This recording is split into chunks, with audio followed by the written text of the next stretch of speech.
Hello student, I am Sonam. Welcome back to my YouTube channel Apna Vidyalaya. आज के इस video में हम आप सभी को बताएंगे क्लास 10 सामाजिक विज्ञान का अर्धवार्षिक परीक्षा का बिल्कुल वायरल पेपर।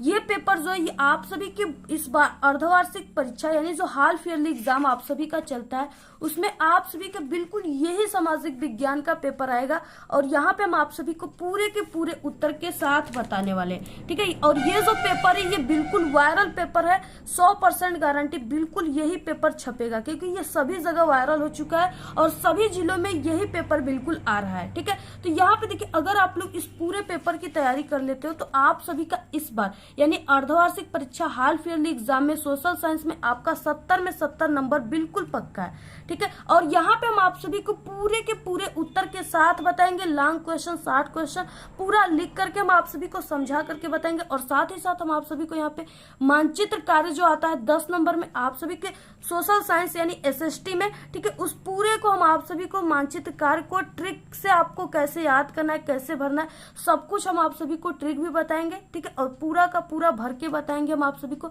और कैसा मानचित्र आप सभी को सोशल साइंस के पेपर में मिलता है भरने के लिए वो भी हम आपको यहाँ पे दिखाएंगे। तो आप लोग इस वीडियो को बिना स्किप के लास्ट तक देखिएगा, तभी आप सभी को पूरा का पूरा ये सामाजिक विज्ञान का अर्धवार्षिक परीक्षा का पेपर समझ में आएगा। यहाँ पे देखिए, सबसे पहले आप सभी को यहाँ पे जो हाफ ईयरली का एग्जाम आपका होगा यानी ये आपका एग्जाम अक्टूबर महीने में और कुछ लोगों का सितंबर महीने में भी हो सकता है। तो यहाँ पे देखिए क्या है कि सबसे पहले आपको यहाँ पे अनुक्रमांक अपना लिखना है, जो भी अनुक्रमांक है रोल नंबर आपको लिख देना है। इसके बाद यहाँ पे आपका जो भी नाम है आप लोग लिख दीजिएगा। इसके बाद देखिए, ये अर्धवार्षिक परीक्षा जो आप सभी का चलेगा वो 2023 में चलेगा, ठीक है। तो यहाँ पे 2023-24 इस तरह से। अब यहाँ पे कक्षा 10 विषय जो है वो सामाजिक विज्ञान है, जो आप सभी का इसमें 3 घंटे 15 मिनट का समय आपको मिलेगा, ठीक है, इस पूरे प्रश्न पत्र को हल करने के लिए। और यहाँ पे 15 मिनट के समय में आप लोग को इस पूरे प्रश्न पत्र को काफी अच्छे तरीके से बाकायदे पढ़ लेना है कि कौन सा क्वेश्चन आपको आ रहा है सबसे अच्छा, उसका आंसर आपको सबसे पहले कैसे लिखना है, सब कुछ हम आप सभी को बताएंगे, ठीक है। और इसके बाद देखिए, ये पूर्णांक 70 का यानी जो ये सामाजिक विज्ञान का आप सभी का पेपर होगा वो पूर्णांक 70 का ही होगा, इसमें आपको नंबर लाना होगा। तो यहाँ पे कुछ निर्देश दिए, उसको पढ़ना आपके लिए काफी मोस्ट इम्पोर्टेंट है। तो यहाँ पे देखिए, सबसे फर्स्ट निर्देश दिया हुआ है कि यहाँ पे 15 मिनट का समय, जो ये 3 घंटे 15 मिनट का समय आपको मिल रहा है, ठीक है। तो ये जो 15 मिनट का समय, इसमें आप सभी को इस पूरे प्रश्न पत्र को पढ़ना है। और बाकी यहाँ पे नेक्स्ट है यहाँ की प्रश्न पत्र 2 खंडों में विभाजित है, खंड अ तथा खंड ब, ठीक है।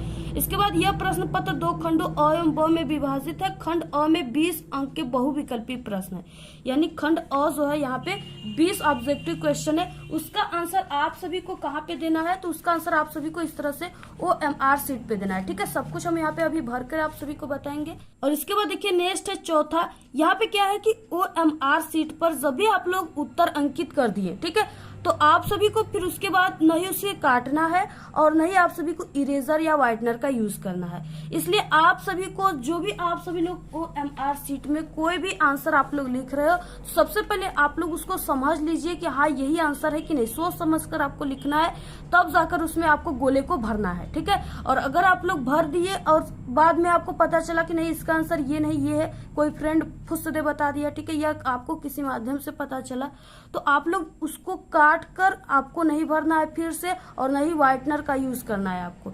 इसलिए आपको सबसे पहले सोच समझकर आंसर भरना है। नेक्स्ट है यहाँ पे खंड ब जो है, इसमें 50 अंकों का इसमें वर्णनात्मक प्रश्न 1 और वर्णनात्मक प्रश्न 2 दिया हुआ है, ठीक है। वर्णनात्मक प्रश्न 1 4 नंबर के है, वर्णनात्मक प्रश्न 2 में लॉन्ग क्वेश्चन आएंगे 6 नंबर के। और साथ यहाँ पे मानचित्र संबंधित 2 प्रश्न दिए हुए, यानी मानचित्र संबंधित 2 प्रश्न दिए हैं और 10 नंबर के क्वेश्चन है, ठीक है। प्रत्येक प्रश्न के लिए उसके सामने उसका अंक निर्धारित है, इस तरह से दिया। और दिए गए मानचित्र को उत्तर पुस्तिका में मजबूती के साथ आप सभी को बांधना है, ठीक है। यानी आपको मानचित्र मिलेगा, आगे हम आपको बताएंगे किस तरह से मानचित्र पेज आपको मिलेगा, उसमें आपको पूरा मानचित्र कार्य करना है, क्वेश्चन का आंसर देना है, और उसके बाद आप सभी को जो कॉपी मिलेगी बोर्ड की उसमें उसको नत्थी कर देना है, ठीक है। और यहाँ पे दृष्टिबाधित परीक्षार्थियों के लिए मानचित्र कार्य के स्थान पर अलग से प्रश्न दिए गए। और यहाँ पे देखिए, ये वाला कार्य आप सभी को नहीं करना है, ये वाला क्वेश्चन, क्योंकि ये जो क्वेश्चन है ये उन्हीं को हल करना है जिसको कम दिखाई देता है, उनको मानचित्र वाला कार्य दृष्टिबाधित वाला करना है, आपको ये वाला करना है, ठीक है। इसके बाद देखिए, यहाँ पे खंड अ है, इसमें बहुविकल्पी प्रश्न है और ये 20 नंबर का है क्योंकि 20 ऑब्जेक्टिव क्वेश्चन है।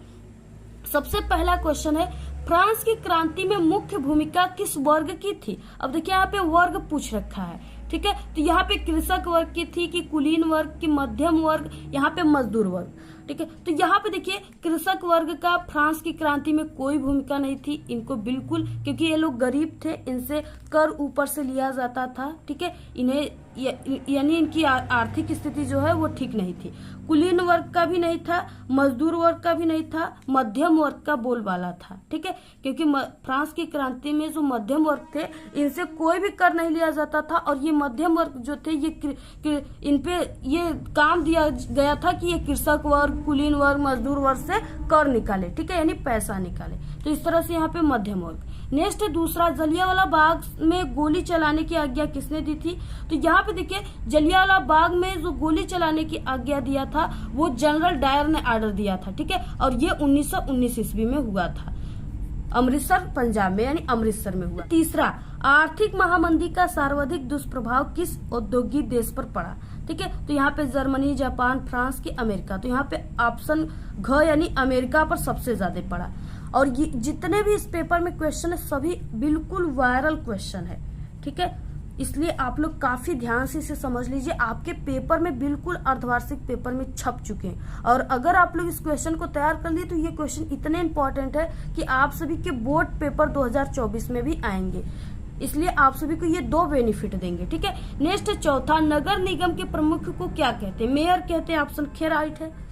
पांचवा क्वेश्चन है, समरूप समाज का अस्तित्व किस देश में है, ठीक है। किस देश में, अमेरिका और कनाडा, ऑप्शन घ राइट है।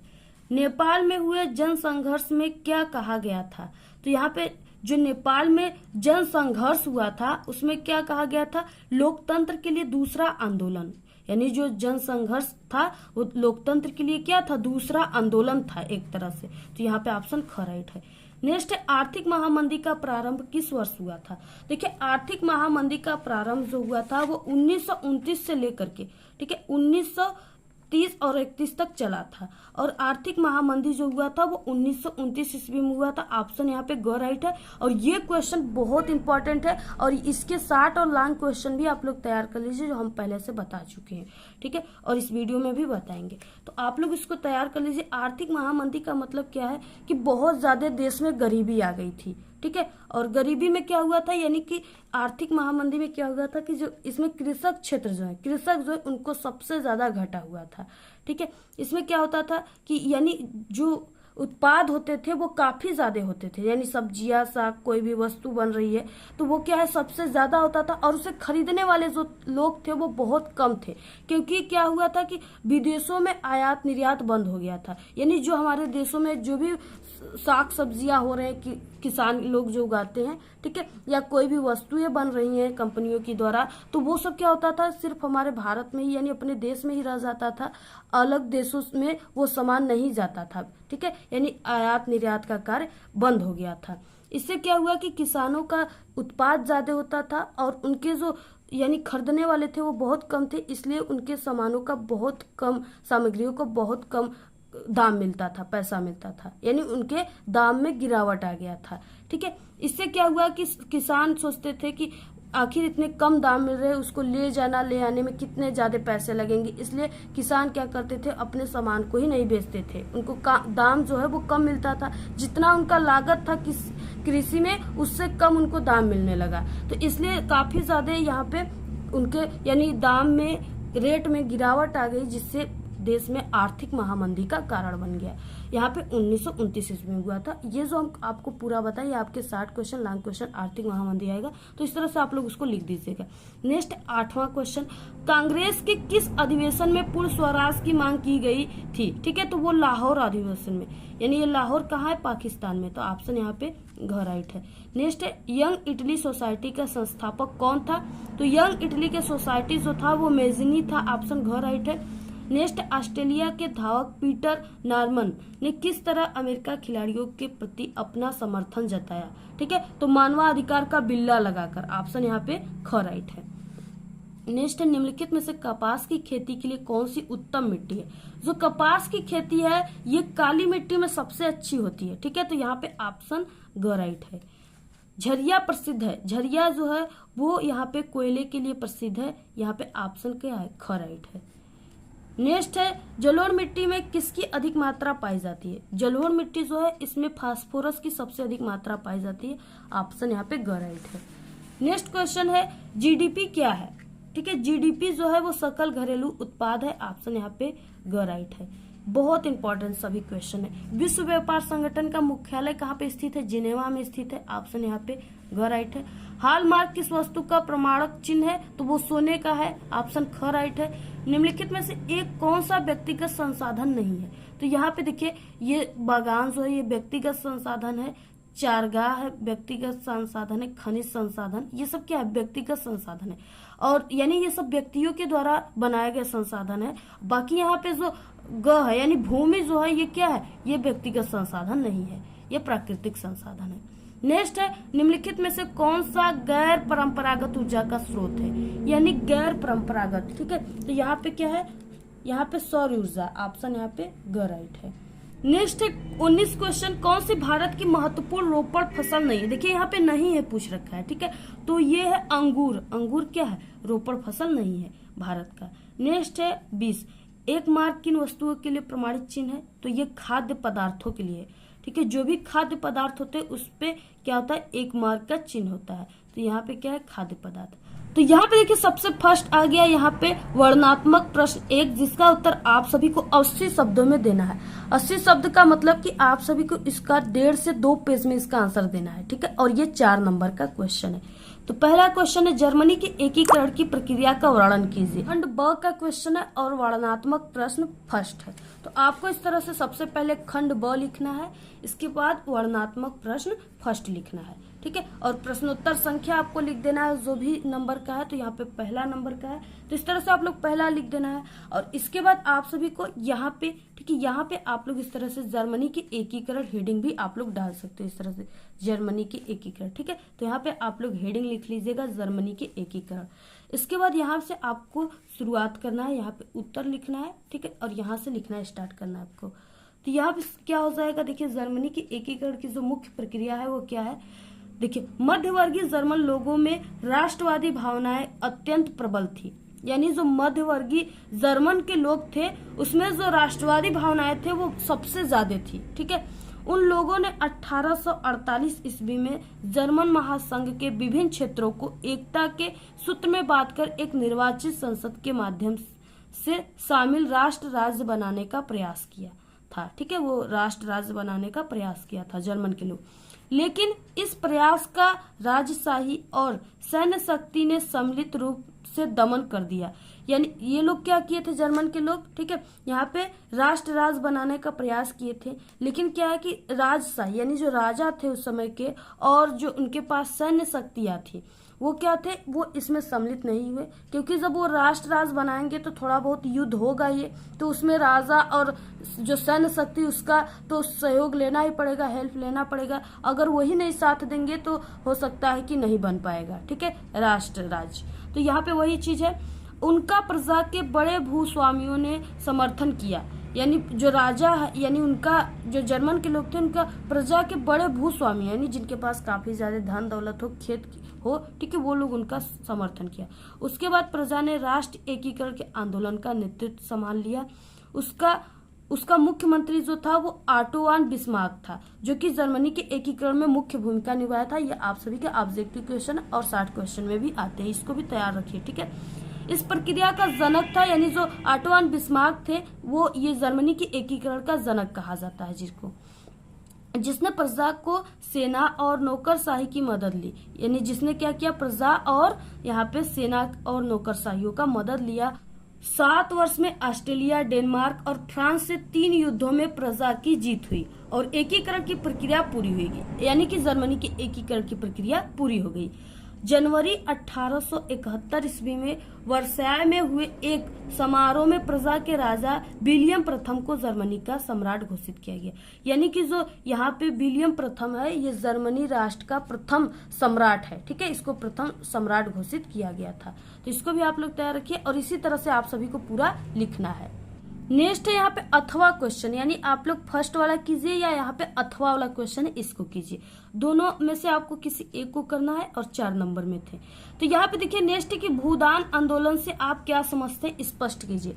ये क्वेश्चन काफी अच्छा है, काफी इसका सरल आंसर है। ठीक है, आप लोग इसको करेंगे भूदान आंदोलन को या जर्मनी के एकीकरण को, तो इसमें से सबसे अच्छा जो है वो भूदान आंदोलन है।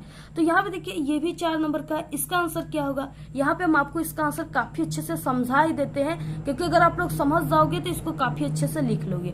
देखिए यहाँ पे भूदान आंदोलन जो था ये गांधी जी की जो ग्राम स्वराज के विचार से प्रभावित था। यहाँ पे देखिए नेक्स्ट क्वेश्चन है भूदान आंदोलन से आप क्या समझते हैं, स्पष्ट कीजिए। ठीक है, और ये क्या है, यहाँ पे ये पहला क्वेश्चन था और ये अथवा क्वेश्चन है। दोनों में से आपको किसी एक को करना है और इसका 4 नंबर आपको मिल जाएगा। तो यहाँ पे देखिए भूदान आंदोलन से आप क्या समझते हैं, काफी अच्छा है और काफी सरल ये क्वेश्चन है और इसका आंसर भी बहुत ही अच्छा है। आपको यहाँ पे हम समझा देते हैं, आपको बिल्कुल समझ में आ जाएगा। ठीक है, तो यहाँ पे देखिए जो गांधी जी थे वो ग्राम स्वराज के विचार दिए थे। ठीक है, गांधी जी क्या किए थे, ग्राम स्वराज का एक विचार दिए थे। तो इसमें क्या हुआ था, इस विचार से जो विनोबा भावे थे वो काफी ज्यादा प्रभावित हुए थे। ठीक है, तो गांधी जी के मरणोपरांत, यानी गांधी जी के मरणोपरांत उनके विचारों को देश में जन जन तक पहुंचाने के लिए लगभग पूरे देश की पदयात्रा करने लगे। यानी जब गांधी जी मर गए तो क्या हुआ कि विनोबा भावे जो थे उनका ग्राम स्वराज का जो विचार था उनको काफी अच्छा लगा, उससे काफी प्रभावित थे। वो क्या करने लगे, उस विचारों को देश के जन जन यानी सभी जनताओं के यानी पहुंचाने के लिए वो क्या कि पूरे देश में पदयात्रा किए, पैदल यात्रा किए। ठीक है, अब क्या हुआ, के बाद क्या हुआ कि इस दौरान यानी पदयात्रा करते करते जब विनोबा भावे ने आंध्र प्रदेश के एक गांव पोचमपल्ली पहुंचकर वहां भाषण दे रहे थे। ठीक है, तभी क्या हुआ कि गांव के लोग जो होते हैं यानी वो काफी कृषि क्षेत्र होते, किसान लोग रहते हैं और वो कृषि ही करके अपना जीविकोपार्जन चलाते हैं। ठीक है, तो वो क्या करने लगे, जब वो भाषण दे रहे थे तो उसी समय कुछ भूमिहीन गरीब ग्रामीणों ने उनसे अपने आर्थिक भरण पोषण के लिए कुछ भूमि मांगी। क्या करने लगे, यानी जो भूमिहीन गरीब ग्रामीण है, जिसके पास जो किसान वो है जिसके पास खेती ही नहीं है। ठीक है, तो वो क्या करने लगे, वो विनोबा भावे से वो यानी कि भूमि के लिए वो क्या करने लगे, मांग करने लगे कि हमें भूमि चाहिए अपनी आर्थिक स्थिति का भरण पोषण करने के लिए। तो भावे जी ने उन्हें आश्वासन दिया, यानी विनोबा भावे ने उन्हें आश्वासन दिया कि यदि वे सहकारी खेती करे तो वे भारत सरकार से बात करके उन्हें उनके लिए जमीन उपलब्ध करा सकते हैं। यानी वैसे किसानों को वो जमीन उपलब्ध कराने के लिए भी आश्वासन दिए। इसी समय श्री रामचंद्र रेड्डी नामक एक धनवान किसान, यानी उसी समय क्या हुआ कि एक श्री रामचंद्र रेड्डी नाम का एक धनवान किसान था जो अपनी 80 एकड़ भूमि 80 भूमिहीन किसानों को देने की पेशकश की। यानी विनोबा भावे से प्रभावित होकर के वो जो वहाँ के किसान था जो काफी अमीर था और वो क्या किया कि अपनी उसके पास काफी ज्यादा भूमि थी, तो उसमें से वो 80 एकड़ भूमि उन किसानों को दे दिया जिनके पास नहीं था खेती बाड़ी। ठीक है, उनको दे दिया। इस प्रयास को भूदान के नाम से जाना जाता है। इसके बाद भावे जी ने कई यात्राएं की और कुछ बड़े जमींदारों ने उनके विचारों से प्रभावित होकर अपने कई गांव भूमियों में यानी भूमिहीन में बांटने की पेशकश की।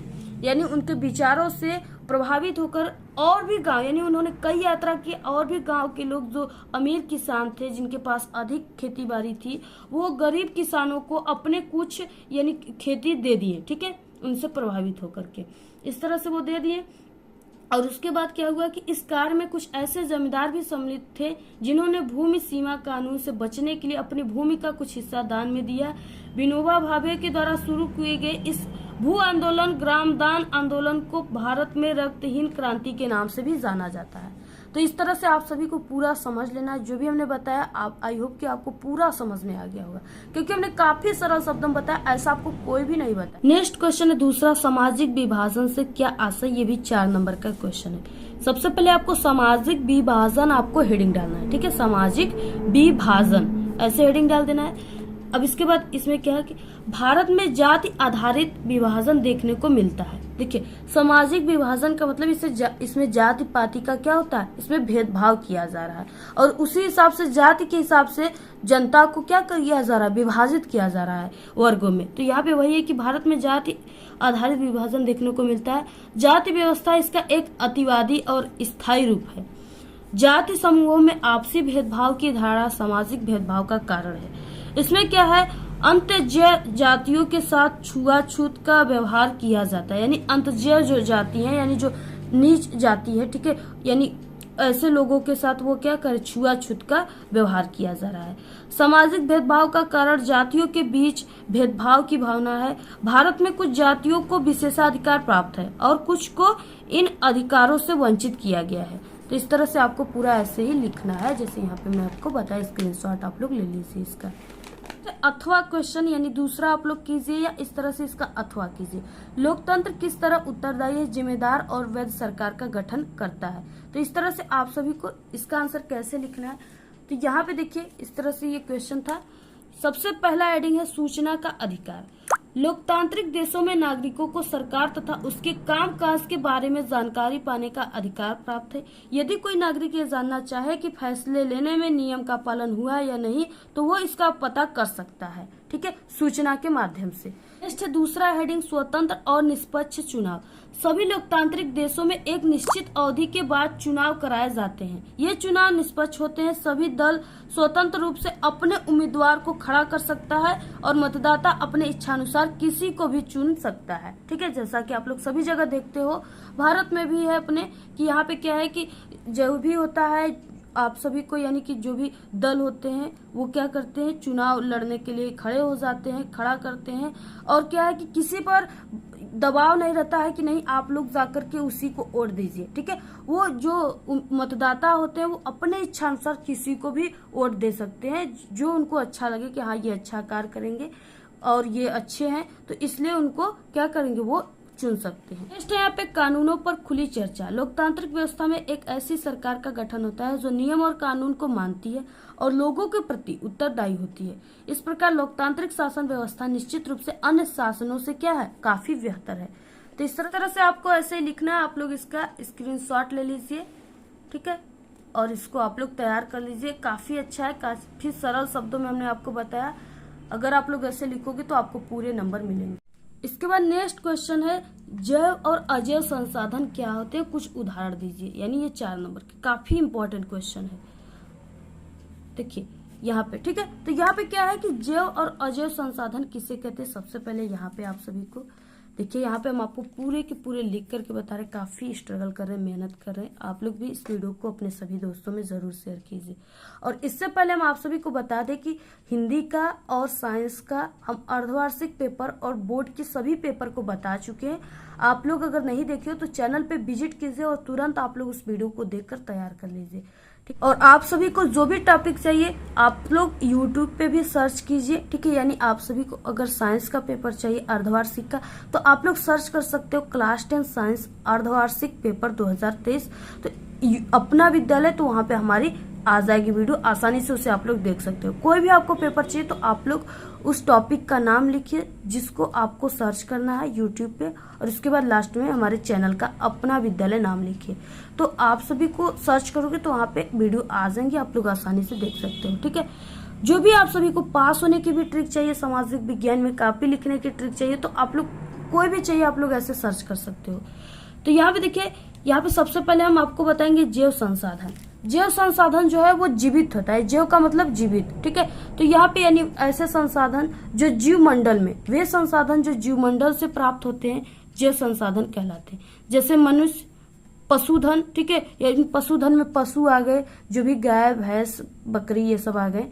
वनस्पति, वनस्पति भी पेड़ पौधे जो हैं वो जीवित होते हैं, वो अपना भोजन भी बनाते हैं सूर्य के प्रकाश में, तो वो क्या होते हैं, जीव होते हैं। तो इस तरह से जैव संसाधन हो गया। और ये इसका उदाहरण अजैव संसाधन क्या है, तो यहाँ पे अजैव संसाधन देखिए, वे संसाधन जो निर्जीव वस्तुओं से बनते हैं, यानी अजैव संसाधन में जान नहीं होते, वो निर्जीव होते, अजैव संसाधन कहलाते हैं। जैसे मृदा धातुएं हो गई, यहाँ पे चट्टाने क्या है, निर्जीव है। तो यहाँ पे इस तरह से आपको जैव और अजैव संसाधन तैयार करना है। काफी इंपॉर्टेंट क्वेश्चन है, आपके पेपर में जरूर आएगा। तो यहाँ पे नेक्स्ट क्वेश्चन है अभ्रक की उपयोगिता बताइए, भारत में इसके 2 उत्पादक राज्य भी बताइए, अथवा क्वेश्चन है, ठीक है।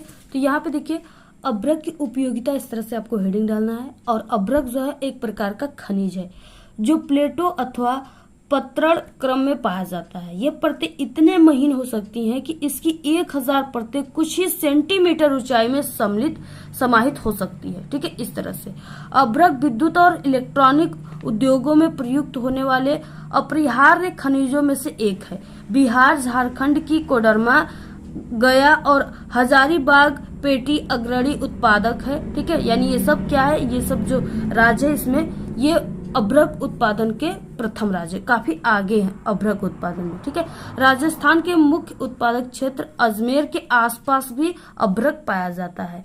तो इस तरह से आप सभी को ऐसे लिखना है, आप लोग इसका स्क्रीनशॉट लेकर तैयार कर लीजिए। नेक्स्ट क्वेश्चन, एक संगठित क्षेत्र क्या है, इसके कोई 3 लाभ लिखिए। ये 4 नंबर का क्वेश्चन है। तो यहाँ पे देखिए सबसे पहले संगठित क्षेत्र का आपको हेडिंग डाल देना है और उसके बाद यहाँ पे देखिए क्या हो जाएगा, संगठित क्षेत्र को औपचारिक क्षेत्र भी कहते हैं। यह वह क्षेत्र है जिसमें श्रमिकों को सामाजिक सुरक्षा के लाभ, यानी इसमें क्या होता है, सामाजिक जो श्रमिक होते हैं यानी मजदूर लोग होते हैं उन्हें सामाजिक सुरक्षा के लाभ जैसे भविष्य निधि और यहाँ पे उपदान पेंशन आदि प्राप्त होते हैं। ठीक है, इसके कर्मचारी श्रम संघ बना सकते हैं और इस क्षेत्र में करने वाले कर्मचारी भी नियमित होते हैं। संगठित क्षेत्र के लाभ, ठीक है, संगठित क्षेत्र के श्रमिकों को सामाजिक सुरक्षा के लाभ प्राप्त होते हैं। दूसरा क्या है, श्रमिक अपने सुरक्षा के लिए, हितों के रक्षा के लिए श्रम संघ बना लेते हैं। यदि उनसे अतिरिक्त काम लिया जाता है तो उस अतिरिक्त काम का अतिरिक्त भुगतान किया जाता है। ठीक है, यानी अगर उनको 8 घंटे का काम करना है, अगर उनसे 10 घंटे का काम कराया जाएगा तो उसका अलग से भी उनको पैसा दिया जाएगा। ठीक है, इस तरह से आप सभी को पूरा ऐसे ही लिखना है। नेक्स्ट चौथा का, अथवा विश्व व्यापार संगठन से क्या आशय है। ये भी काफी सरल है, यानी विश्व में व्यापार किस तरह से होता है, ठीक है, कैसे आयात और निर्यात होता है वस्तुओं का, यही सब आप सभी को लिखना है। काफी सरल है, आप लोग इसका लिख लीजिएगा। और यहाँ पे आप लोग को ये संगठित क्षेत्र वाला ही आपको काफी सरल लगेगा, आप लोग इस क्वेश्चन को ही कीजिए, इसको भी आप लोग कर सकते हो। ठीक है, क्वेश्चन है यहाँ पे वर्णनात्मक प्रश्न 2। इसमें क्या है, इसका उत्तर आप सभी को लगभग 150 शब्दों में लिखना है, यानी आप सभी को इसका आंसर 4 से 5 पेज में आपको लिखना है। और ये 6 नंबर का क्वेश्चन है। पहला क्वेश्चन है, ब्रेटन वुड्स संस्थान की विश्व अर्थव्यवस्था के पुनर्निर्माण में भूमिका स्पष्ट कीजिए। यानी जो ब्रेटन वुड्स संस्थान था उसका विश्व अर्थव्यवस्था में के पुनर्निर्माण में उसका क्या भूमिका थी। ये question very very most important है। ये आप सभी के हाल फिलहाल एग्जाम में भी आएंगे और ये आपके बोर्ड के भी एग्जाम में आएंगे। ठीक है, तो यहाँ पे देखिए इसका आंसर आपको कैसे लिखना है। सबसे पहले इस तरह से प्रश्नोत्तर संख्या 5वां, उत्तर में ब्रेटन वुड्स संस्थान की विश्व अर्थव्यवस्था। ठीक है, आपको इस तरह से हेडिंग डालना है। नेक्स्ट है यहाँ पे पहला, यानी इसमें पहला क्या है, तो यहाँ पे हो जाएगा, प्रथम विश्व युद्ध के बाद औद्योगिक जगत में आर्थिक स्थिरता और पूर्ण रोजगार को बनाए रखना ही अंतर्राष्ट्रीय आर्थिक व्यवस्था का मुख्य उद्देश्य था। यानी जब प्रथम विश्व युद्ध हुआ था तो उसमें काफी औद्योगिक जगत और आर्थिक स्थिति आ गई थी, पैसों की काफी ज्यादा खर्च हो गई थी। तो इसके बाद क्या लोग किए कि प्रथम विश्व युद्ध के बाद सोचे कि फिर से अब वैसी जैसे पहले था वैसा रोजगार लाना चाहिए और औद्योगिक जगत लाना चाहिए, कंपनियां बैठाना चाहिए, उत्पादक बनाना चाहिए। तो यहाँ पे इसलिए वो क्या किए कि प्रथम विश्व युद्ध के बाद औद्योगिक जगत में आर्थिक स्थिरता और पूर्ण रोजगार को बनाए रखना अंतर्राष्ट्रीय आर्थिक व्यवस्था का मुख्य उद्देश्य था। और इस उद्देश्य की पूर्ति के लिए जुलाई 1944 ईस्वी में अमेरिका में स्थित न्यू हैम्पशर के ब्रेटन वुड्स नामक स्थान पर संयुक्त राष्ट्र मौद्रिक एवं वित्तीय सम्मेलन में सहमति बनी थी। नेक्स्ट दूसरा, सदस्य देशों के, यानी जो सदस्य देश के थे वो क्या किए कि विदेशी लाभ और घाटे से निपटने के लिए ब्रेटन वुड्स, यहाँ पे देखिए अगर गलत हो जाए तो आपको सिर्फ ऐसे काटना है पेपर में, ठीक है, ये नहीं कि इसको कलर कर देना है। तो यहाँ पे ऐसे काटना है, सम्मेलन में ही अंतर्राष्ट्रीय मुद्रा कोष IMF की स्थापना की गई। तीसरा है, युद्ध के पश्चात, यानी प्रथम युद्ध के पश्चात, प्रथम विश्व युद्ध के पश्चात पुनर्निर्माण के कार्यों को पूरा करने के लिए धन का प्रबंध करने के लिए अंतर्राष्ट्रीय पुनर्निर्माण एवं विकास बैंक का गठन किया गया। इसके बाद नेक्स्ट देखिए, आपका फर्स्ट हेडिंग पूरा होता है तो आपको 1 से 2 लाइन छोड़कर आपको नेक्स्ट लिखना है हेडिंग, ठीक है। और इसके बाद आपको क्या करना है, आपको यानी दो वर्डों के बीच में एक एक पेन का इस तरह से गैप देकर भी लिखना है। और इस तरह से आप सभी को ये जो लाइनिंग है ये जरूर कर लेना है, ठीक है। और हो सकता है कि आप लोग यहाँ पे कुछ बढ़ाकर भी ये लाइनिंग यहाँ से खींच सकते हो। इससे क्या होगा कि आप लोग, ठीक है, थोड़ा सा ही क्वेश्चन का आंसर लिखोगे, यानी 3 पेज ही आपको अगर याद है तो आप लोग उसको इस तरह से लिखोगे। यानी यहाँ पे एक हेडिंग होने के बाद आपको 2 से 3 लाइन छोड़कर दूसरा हेडिंग लिखना है। इस तरह से पाई यहाँ तक बढ़ाकर यहाँ से लिखना स्टार्ट करना है। ऐसे अगर आप लोग करोगे तो आप लोग कम ही लिखोगे तो वो आपके ज्यादा पेज में लिखे जाएंगे, जिससे आपका 3 से 4 पेज आसानी से पूरा हो सकता है और आप लोग पूरे के पूरे 6 नंबर पा सकते हो। इसके बाद देखिए नेक्स्ट है यहाँ पे चौथा, ब्रेटन वुड्स व्यवस्था निश्चित यहाँ पे विनिमय दरों पर आधारित होती थी। इस व्यवस्था में राष्ट्रीय मुद्राएं जैसे भारतीय मुद्रा रुपया डॉलर के बदले में कितने रुपए देने होंगे ये स्थिर रहता। तो उस समय क्या था कि डॉलर का मूल्य भी सोने से संबंध था, ठीक है। उस समय $1 की कीमत 25 और सोने के बराबर निर्धारित की गई थी। इस तरह से आप सभी को पूरा ऐसे ही लिखना है। इसका अथवा क्वेश्चन है यहाँ पे, 19वीं शताब्दी के उत्तरार्ध में अंग्रेज सरकार ने भारतीय प्रेस पर कौन कौन से प्रतिबंध लगाए थे, ठीक है। ये भी काफी अच्छा क्वेश्चन है, आप लोग इसको भी लिख सकते हो। तो यहाँ पे आप लोग को हमने इसका आंसर बताया, यही लिख लीजिएगा आप लोग, और इसको भी तैयार कर लीजिएगा। हमारे चैनल पे सामाजिक विज्ञान क्लास 10 के प्लेलिस्ट में है सभी आंसर, आप लोग देख लीजिएगा वहां से। छठवां है, बेल्जियम में सामाजिक विभिन्नता से जनित समस्याओं का समाधान कैसे किया जा सकता है। ये भी 6 नंबर का क्वेश्चन है, ठीक है। इसको भी आप लोग कर सकते हो। इसका आंसर भी हमने पहले से बता चुका है, ये वीडियो काफी लंबी हो जाएगी, इसलिए हम यहाँ पे इस सब क्वेश्चनों का आंसर इस वीडियो में नहीं बता रहे हैं, ठीक है। तो यहाँ पे देखिए नेक्स्ट है अथवा में दबाव समूहों के प्रमुख कार्यों का वर्णन कीजिए।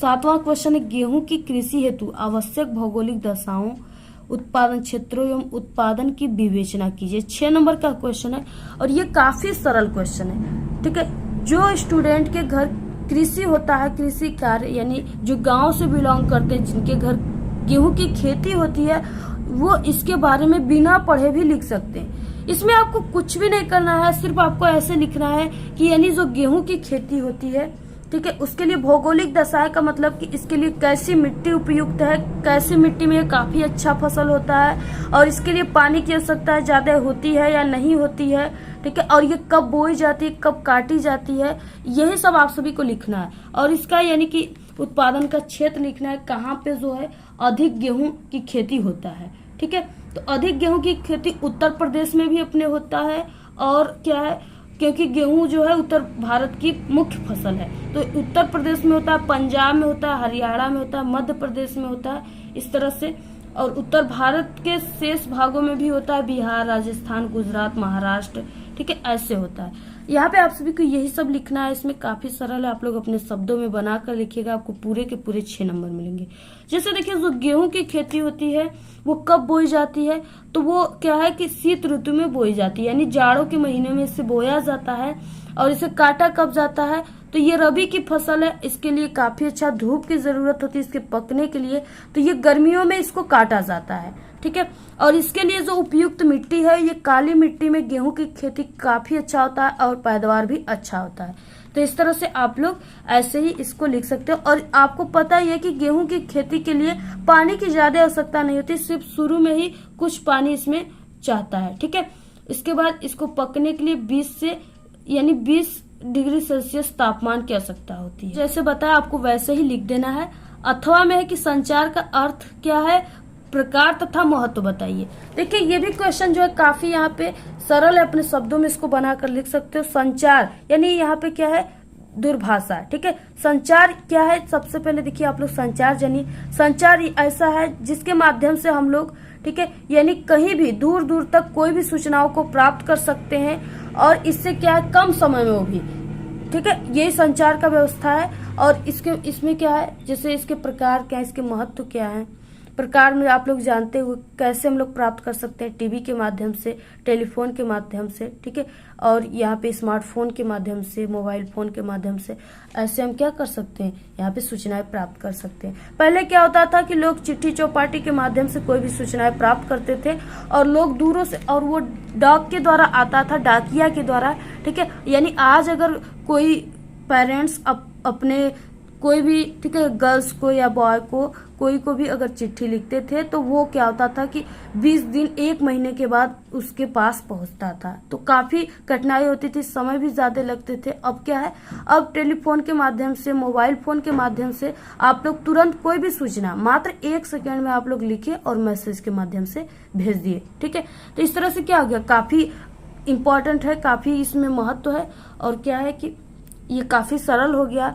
और इसी तरह से आप सभी को पूरा इसका लिखना है। ठीक है, नेक्स्ट है यहाँ पे 8वां क्वेश्चन है, पाइपलाइन से आप क्या समझते हैं, इसके महत्व का विवेचना कीजिए। ये भी काफी सरल क्वेश्चन, पाइपलाइन के माध्यम से गैसों को भी भेजा जाता है, ठीक है, पानियों को भी भेजा जाता है। इस तरह से आप सभी को ये सब बनाकर इसमें लिखना है।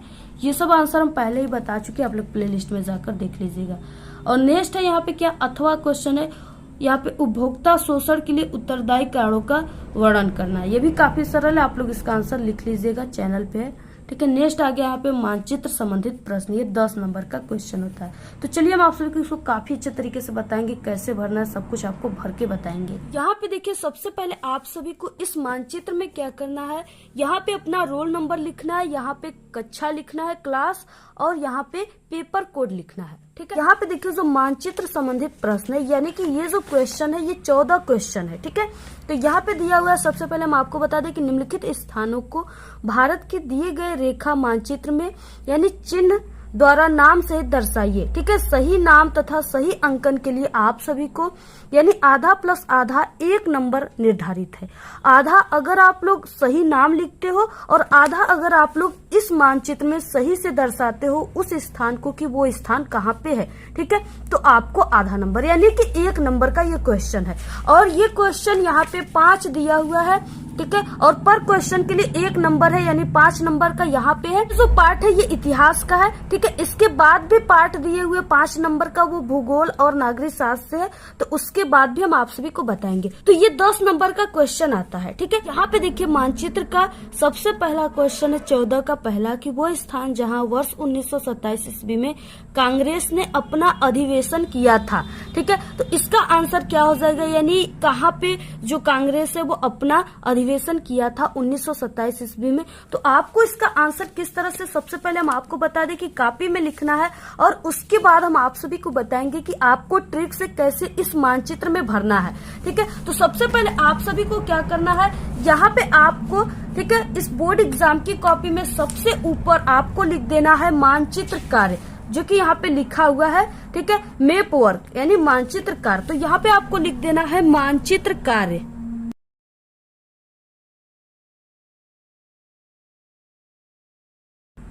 इस तरह से आपको मानचित्र कार्य लिखना है।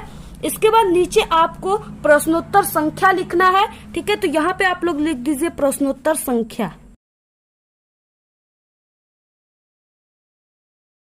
तो यहाँ पे प्रश्नोत्तर संख्या 14 था, तो यहाँ पे आपको 14 लिख देना है इस तरह से। इसके बाद आपको यहाँ पे अंडरलाइन इसके नीचे कर देना है। इतना लिखने के बाद आप सभी को यहाँ पे पहला लिख देना है, यानी 14 का पहला। इसके बाद इतना लिखने के बाद, ठीक है, क्वेश्चन क्या था कि वो स्थान जहां वर्ष 1927 ईस्वी में कांग्रेस ने अपना अधिवेशन किया था। ठीक है, तो वो कहाँ किया था, मद्रास। ठीक है, मद्रास कहाँ है, चेन्नई में, यानी मद्रास में किया था। तो इसका आंसर सबसे पहले आपको लिखना है, फिर आपको मानचित्र में भरना है। तो यहाँ पे आपको लिख देना है मद्रास। ठीक है, इस तरह से मद्रास आप सभी को लिख देना है और यहाँ पे आप लोग कोष्टक में चेन्नई लिख सकते हो। तो यहाँ पे मद्रास यानी कि चेन्नई में। अब इसके बाद आप सभी को इसको मानचित्र में किस तरह से भरना है। ठीक है, आपको बिल्कुल भी टेंशन नहीं लेना है, हम आपको सब कुछ बताएंगे, बहुत ही अच्छी ट्रिक से बताएंगे। तो यहाँ पे देखिए ये जो मैप है, ठीक है, मानचित्र है, इसमें मद्रास कहाँ पे स्थित है। तो यहाँ पे देखिए जो मद्रास है वो कहाँ पे स्थित है, वो तमिलनाडु के आसपास ही स्थित है। ठीक है, और तमिलनाडु जो है वो इस मानचित्र में तमिलनाडु सबसे नीचे है, यानी यहाँ पे जो है ये जो भाग है ये तमिलनाडु का भाग है। तो यहाँ पे जो है, ठीक है, यहाँ पे क्या है कि आप सभी का मद्रास है और यहाँ पर ही 1927 ईस्वी में कांग्रेस का अधिवेशन हुआ था। तो यहाँ पे आपको लिख देना है मद्रास। ठीक, आप लोग यहाँ पे चेन्नई भी यहाँ पे नीचे लिख सकते हो, और इस मद्रास को आप लोग इस अंदर भी लिख सकते हो यहाँ पे, लेकिन यहाँ पे हमने लिख दिया। ठीक है, इसी तरह आपको भी लिखना, यहाँ पे आपको इस तरह से लिख देना है। ठीक है, यहाँ पे आप लोगों ने कॉपी में सही आंसर भी लिख दिया, और यहाँ पे ठीक है आप लोगों ने मानचित्र में भी सही से दर्शा दिया। अब आप सभी को टीचर क्या करेंगे कि 1 नंबर पूरे के पूरे नंबर दे देंगे। नेक्स्ट है 14 का दूसरा वह स्थान जहां महात्मा गांधी ने अपना सविनय अवज्ञा आंदोलन चलाया। ठीक है, तो ये भी 1 नंबर का है। तो महात्मा गांधी ने अपना सविनय अवज्ञा आंदोलन कहाँ पे चलाया था? तो वो अहमदाबाद में यानी कि साबरमती आश्रम में चलाया था। तो आप सभी को इसको क्या करना है? दर्शा देना है। आपको सबसे पहले कि लिखना है, तो यहाँ पे आपको लिखना है साबरमती आश्रम,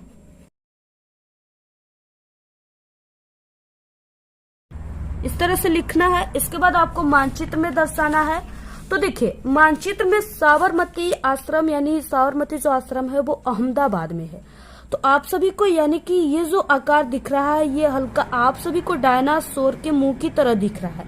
ठीक है, तो इसी डायनासोर के मुंह में ही क्या है? अहमदाबाद है। तो यहाँ पे आप सभी को जैसे कि यहाँ पे जो है ठीक है यहाँ पे अहमदाबाद है, तो यहाँ पर ही आप सभी का साबरमती आश्रम है। तो यहाँ पे आपको लिख देना है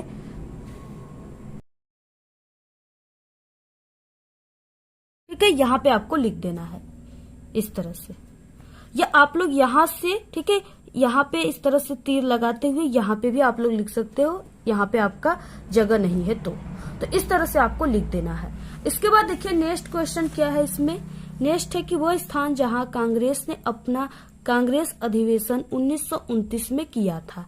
ठीक है, तो वो कहाँ किया था? तो वो लाहौर में किया था। लाहौर कहाँ पे है? पाकिस्तान में है। ठीक है, तो आपको किस तरह से अब लिखना है? सबसे पहले यहाँ पे आपको लिख देना है लाहौर। इसके बाद अब मानचित्र में आपको लिखना है।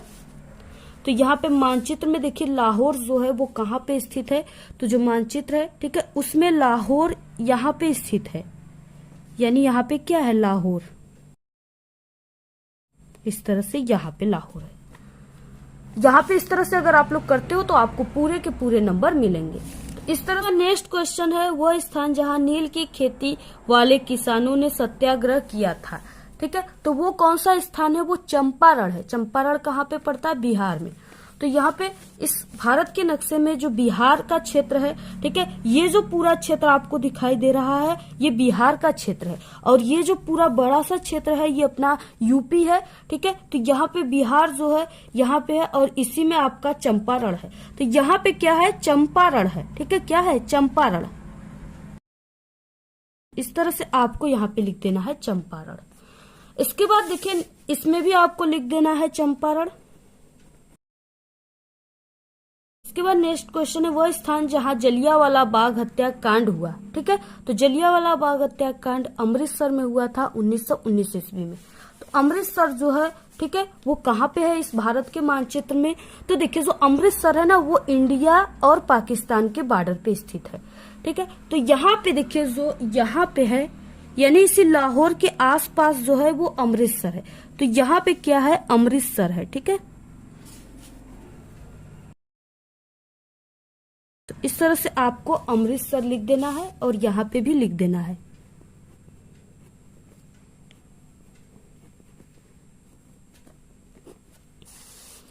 तो यहाँ पे क्या है? अमृतसर।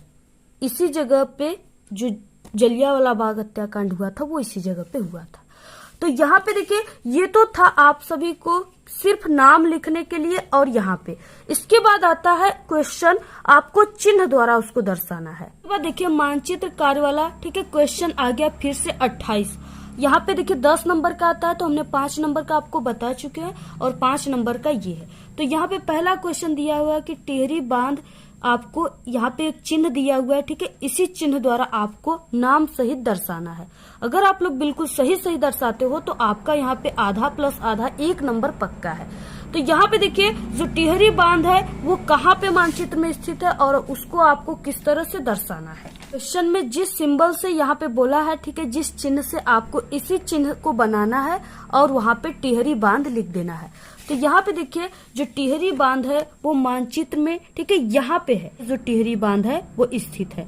तो आपको इस तरह से सिंबल बना देना है, जो यहाँ पे सिंबल दिया हुआ है उसी सिंबल को आपको बनाना है। तो यहाँ पे हमने बना दिया और यहाँ पे आपको लिख देना है टिहरी बांध। नेक्स्ट क्वेश्चन है अभ्रक उत्पादन का एक क्षेत्र चिन्ह द्वारा नाम सहित दर्शाना है, ठीक है। तो यहाँ पे आपको अभ्रक उत्पादन का जो भी भारत में क्षेत्र है उसको आपको इसी चिन्ह से, यहाँ पे जो त्रिभुज के आकार का चिन्ह दिया है इसी से आपको मानचित्र में दर्शाना है। यहाँ पे जो अभ्रक उत्पादन का क्षेत्र भारत में वो आंध्र प्रदेश है, ठीक है, सबसे ज्यादा अभ्रक उत्पादन करता है आंध्र प्रदेश। तो आपको मानचित्र में आंध्र प्रदेश कहाँ पे है सबसे पहले ये जानना होगा। तो देखिए जो आंध्र प्रदेश है, ठीक है, ये जो भाग है ये तमिलनाडु का है और यहाँ पे मद्रास, चेन्नई, और इसी के बगल में यानी ये जो क्षेत्र है ये पूरा आंध्र प्रदेश का क्षेत्र है, ठीक है। तो आपको यहाँ पे जो सिंबल दिया हुआ है त्रिभुज के आकार का, आपको उस त्रिभुज को इस तरह से बना देना है और यहाँ पे लिख देना है आंध्र प्रदेश से आपको लिख देना है। तो यहाँ पे देखिए आणविक ऊर्जा का एक क्षेत्र, ठीक है, इस चिन्ह द्वारा आपको नाम सहित दर्शाना है। तो यहाँ पे देखिए जो भारत में आणविक ऊर्जा का क्षेत्र है वो राजस्थान है, उत्तर प्रदेश, तमिलनाडु है। तो सबसे जो फेमस है वो तमिलनाडु है और तमिलनाडु ये जो नीचे वाला भाग है मानचित्र का, यानी ये जो यहाँ पे हिस्सा है, ठीक है, ये पूरा तमिलनाडु का है और तमिलनाडु इसी जगह है। तो आपको ये चिन्ह द्वारा क्या करना है, पहले आपको ये चिन्ह बना देना है इस तरह से और यहाँ पे लिख देना है आपको तमिलनाडु,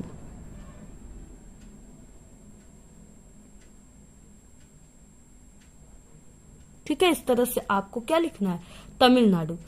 इसके बाद देखिए नेक्स्ट क्वेश्चन है ताप्ती नदी, यानी नदी की सिंबल इस तरह से होता है, ताप्ती नदी चिन्ह द्वारा दर्शाइए। तो जो ताप्ती नदी है वो सूरत में है, ठीक है, और सूरत कहाँ पे है, तो इस तरह से आप सभी को जो सूरत है, ठीक है, वो यहाँ पे है, यानी इसी अहमदाबाद के अगल बगल सूरत है।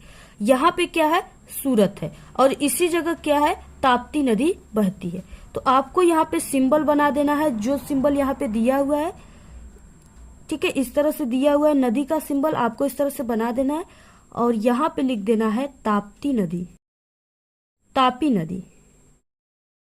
इस तरह से यहाँ पे देखिए तापी नदी को आपको लिख देना है, ठीक है, इसी ताप्ती नदी को ही तापी नदी कहते हैं। इसके बाद नेक्स्ट क्वेश्चन है पांचवा प्रयागराज नगर, ठीक है, इस चिन्ह द्वारा आपको दर्शाना है। तो यहाँ पे देखिए जो प्रयागराज है वो कहाँ पे है, तो हमारे उत्तर प्रदेश में ही लखनऊ के आसपास है। तो यहाँ पे देखिए आपको क्या करना है, जो उत्तर प्रदेश का भाग है ये हमने आप सभी को बताया कि ये जो भाग है, ठीक है, ये उत्तर प्रदेश का भाग है और इसके बगल में बिहार है। तो यहाँ पे यानी ये जो भाग है यहाँ पे हम लिख देते हैं लखनऊ, ठीक है, यूपी का भाग है और इसी के ही यहाँ पे क्या है, प्रयागराज है, ठीक है। तो आपको उसी सिंबल से दर्शाना है, जो यहाँ पे सिंबल दिया हुआ है, ठीक है, चिन्ह उसी से ही दर्शाना है। तो ये जो चिन्ह है कुछ इस तरह से दिया हुआ है,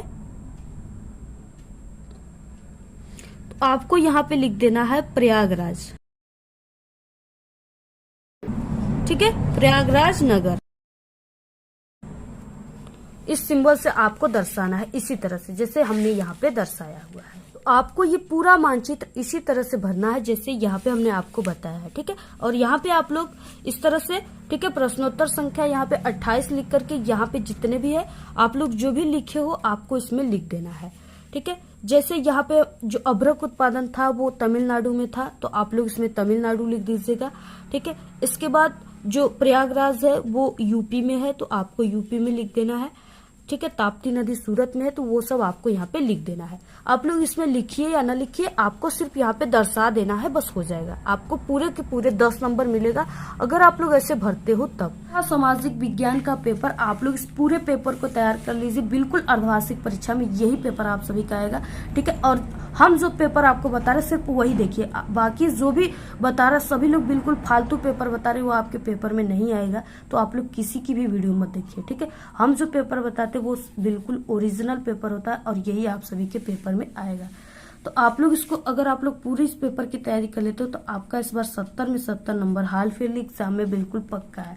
और इसके साथ साथ आप लोग बोर्ड के पेपर भी हमने सभी बता चुका है, क्लास 10 का प्लेलिस्ट भी उसका हम बना दिए हैं। आप लोग कह रहे थे तो आप लोग जाकर के उसको जरूर देख लीजिए प्लेलिस्ट में, ठीक है। और साथ ही हम आप सभी को बता दें कि अगर आप सभी को इस पेपर की पीडीएफ चाहिए तो आप लोग हमारे टेलीग्राम चैनल को ज्वाइन कीजिए, उसका लिंक आपको इस वीडियो के डिस्क्रिप्शन में मिल जाएगा। और आप लोग इस वीडियो को अपने सभी दोस्तों में व्हाट्सएप ग्रुप अगर आप लोग बनाए हो तो उस पर शेयर कीजिए, टेलीग्राम में शेयर कीजिए, ठीक है। इस तरह से आप लोग इस वीडियो को ज्यादा से ज्यादा शेयर कीजिए। और आप सभी को जिस टॉपिक पे इसके बाद आपको अर्धवार्षिक परीक्षा का कौन सा पेपर चाहिए, अब बोर्ड परीक्षा का कौन सा पेपर चाहिए, आप लोग जरूर कमेंट करके बताइए, हम आप सभी को तुरंत वीडियो प्रोवाइड करा देंगे।